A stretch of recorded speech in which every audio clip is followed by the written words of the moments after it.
অনেকে টিস করে চলে যায়, যেটা স্বাভাবিক। হাঁটতেছে নর্মালি, দেখতেছে, দেখার সাথে সাথে বলতেছে এই বেবি, এই সুন্দরী, এগুলো কি ধরনের কথাবার্তা। আবার যেমন অনেকেরই সাথে যে কি আর বলবো, অনেক বাজে টোনে বলা যায় যে এখানে বসে আছো এখন আমাদের সাথে চলো, তারপর আরো অনেক কিছু আছে কি আর বল। আর একজন তো এসে, আমি এখানে কাজ করতেছি, বসে আছে কাস্টমার, এখন আমি তো আর তার সাথে বেয়াদবি করতে পারি না, যেহেতু কাস্টমার তো লক্ষ্মী, তাই না? তো পিছনে আমার ভাইও ছিল, আমার বাবা আছে, আমি কিছু বলি নাই, কারণ একজনের জন্য আমি চাই না আরো অনেকে আমার খারাপ হোক বা আমাদের ফুটকাটাকে খারাপ ভাবতো। তো কি করছে, অনবরত মনে করেন যে আমাকে মানে টিস করতেছে, চোখ টিপি দিতেছে, এক কথা বলা যায় যে উনি দিতেই আছে। আমি তাকাই নেই, লজ্জা মানে নিজেরই লজ্জা লাগতেছে যে উনার মেয়ের সমান আমি, তো উনি কিভাবে এই কাজটা করলো। আর কালকে আমার মাসির সাথে একদিন বেয়াদবি করে গেছে, কথা বলছে, মুরব্বী মানুষ কথা বলতেছে, কথা বলার সাথে এরকম গায়ে হাত দিয়ে, এরকম কি ধরনের বেয়াদবি? মেয়ে মানুষের সাথে তুমি দূরে থেকে কথা বলে, এটা তো কোনো ধরনের সম্মানের কাজ হয় না, যে তুমি তোমার মেয়ের সম্মানের একটা মেয়ের সাথে তুমি গায়ে হাত দিয়ে কথা বলতেছো, একদমই খারাপ একটা কাজ করছো। এগুলাই ফেস করতে হয়। তো মুরব্বী মানুষ তো তার মারা যায় না বা কিছু করা যায় না। আর যদি কিছু বলতাম তাহলে তো লোকজন আর ছাড়তো না তাকে, সে মারতে মারতে অনেক কিছু করে ফেলতে পারতে। আমার উপর উঠতে গেলে এই এসব আশেপাশে বাজে লোকদের আমার এড়িয়ে চলতে হবে, স্বাভাবিক।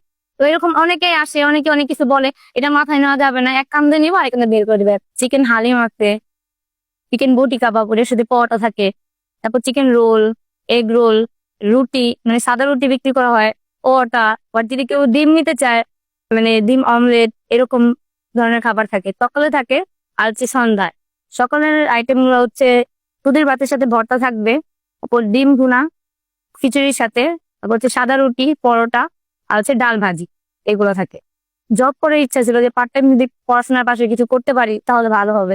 তো পড়াশোনা পাশাপাশি জব করাটা মানে আমাদের হইতেছিল না, যে মানে টাইমটা মেনটেন করতে পারতেছিলাম না। পরে বাসা থেকে বলতেছিলাম যে কি করা যায়, পরে বলছে যে মানে আমরা বলছি যে একটা ফুড কার্ড দিই, কারণ অনেক জায়গায় দেশ কার্ড এরকম দিতেছে, ভালো চলতেছে। তা আমরা চিন্তা করছি আমরাও তাহলে দিই। পরে বাসায় কথা বলে বাবা মা আমাদের এই ফুড কার্ডটা খুলে দিছে, আমি আর আমার মাসি এখানে। আমি হচ্ছে কেন্দ্রীয় কলেজে অনার্স ফার্স্ট ইয়ারে, ফিনান্স ডিপার্টমেন্ট। রান্না হচ্ছে আমার মা করে, টোটালি হোমমেড, মানে বাসায় রান্না করা হয়। আমার মার হাতে রান্নাটা আমরা এখানে কাজে লাগাচ্ছি, সবাই ভালো খাবারও খাইতেছে, কোনো ধরনের কোনো ভেজাল নেই, আনহাইজিনিক, মনে করে একদম হাইজিনিক খাবার, ভালো ফুড।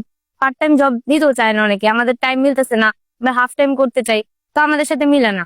যদি নিজে কিছু করতে পারি, এই যে ফুড কার্ট অনেকে দিতেছে 24 সাল থেকে, 24 সালে বেশি, আপনি যেটা বললেন, তো ওনারা কিন্তু ভালো চলতেছে, যে পড়াশোনাও করতে পারতেছে, সাথে সাথে একটা বিজনেসও করতেছে, এটার মাধ্যমে ওনার আর্নিং হচ্ছে, উনি নিজের খরচ চালাতে পারছে, তারপর ফ্যামিলিকেও দিতে পারতেছে, নিজের জন্য কিছু জমায় রাখতে পারতেছে, যে ওনার জন্য ফিউচারে এটা কাজে লাগাইতে পারে, বা বাহিরে যদি যাইতে চায় পড়াশোনার জন্য সেটাও কিন্তু পারবে। চিন্তা করতেছে যে ছোট থেকে যেন বড় করি। তো এখন